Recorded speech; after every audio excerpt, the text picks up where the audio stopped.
Hi there, this is Chris Kellett with MusicGrid.com. We're going to take a look at the Trek slider and how we can modify it and use it.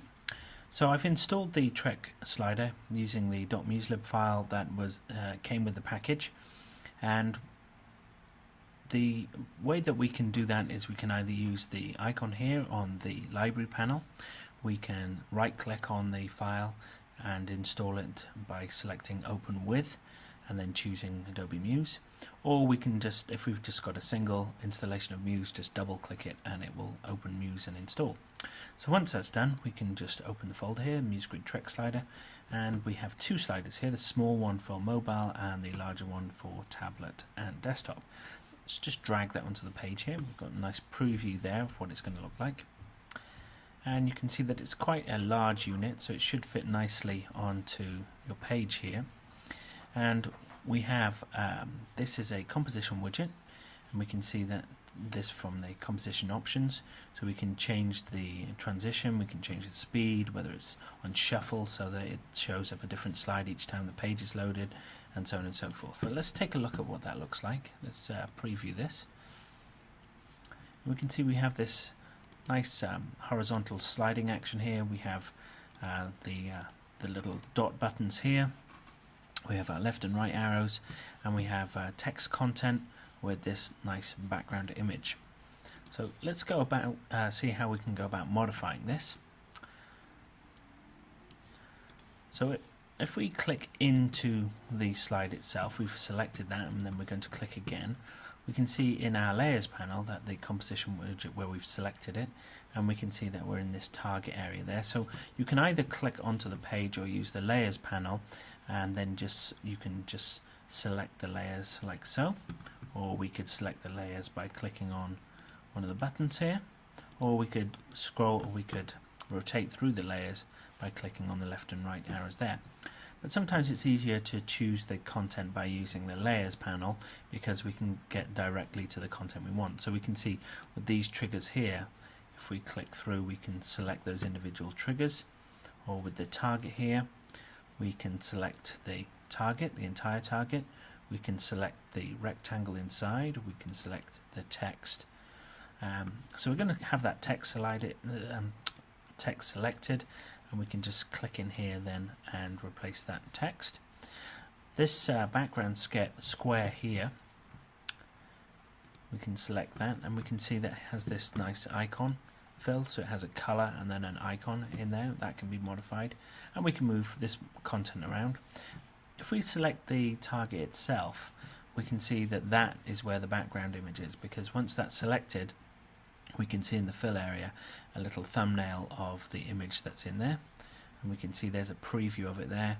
We've got a background color, and we could swap that out by just selecting this here and then going to that actual image itself.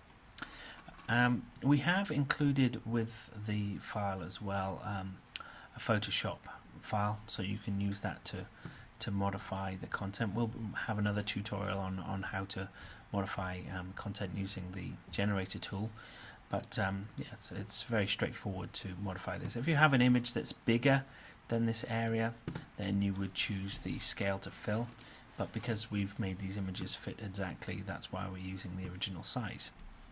So we could easily add a new slide to this by selecting it. We get the little plus button there, we click on that, and we've now added a new slide, and it's brought in, it's replicated the previous slide, so we could change that image out. But if we wanted to add the content, let's move these buttons over as well. I'm going to select those buttons and move them in slightly, there we go.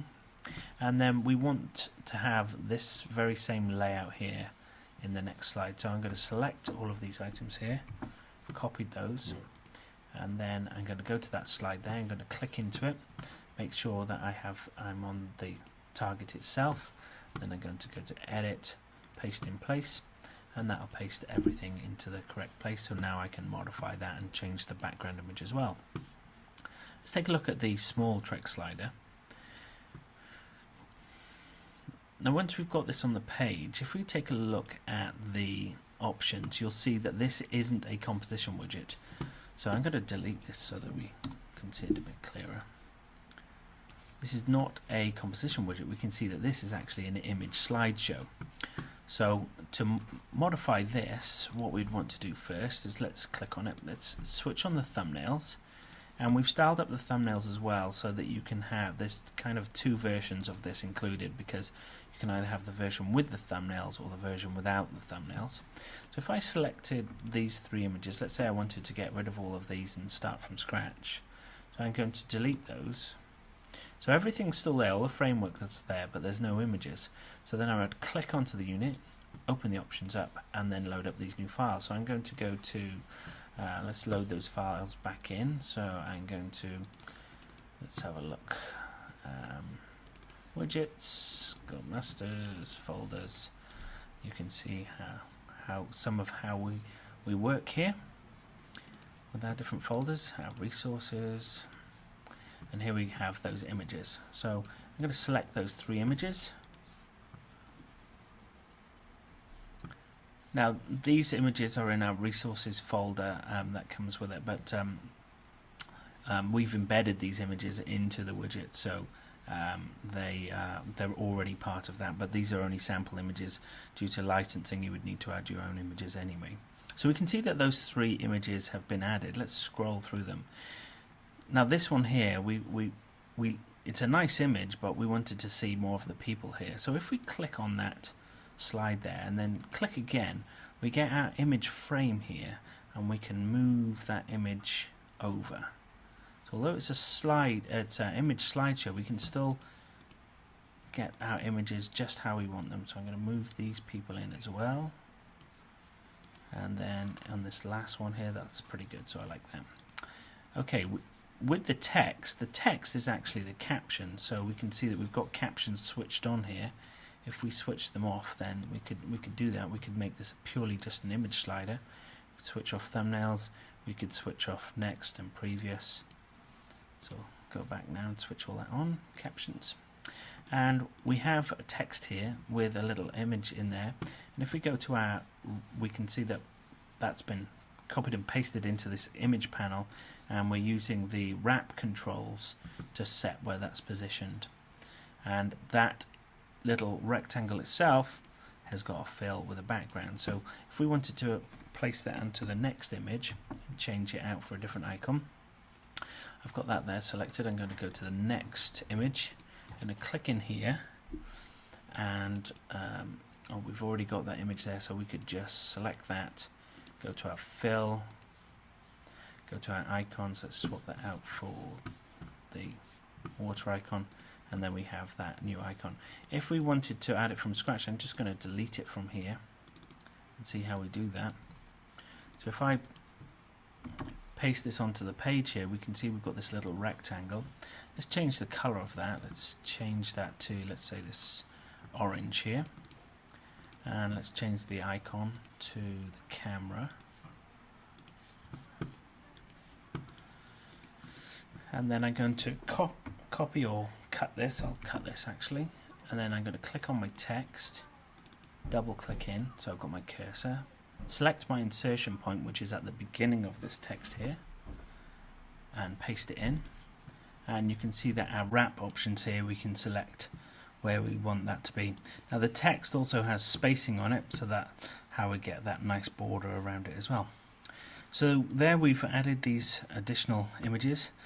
We could let's add another image again, so let's have 4 slides in there and see what happens. Let's add all those 3 again, and you can see this has created a new level of thumbnails there. If we wanted to put them all on one line though, we could just reduce this down until we get them all sitting there. There we go.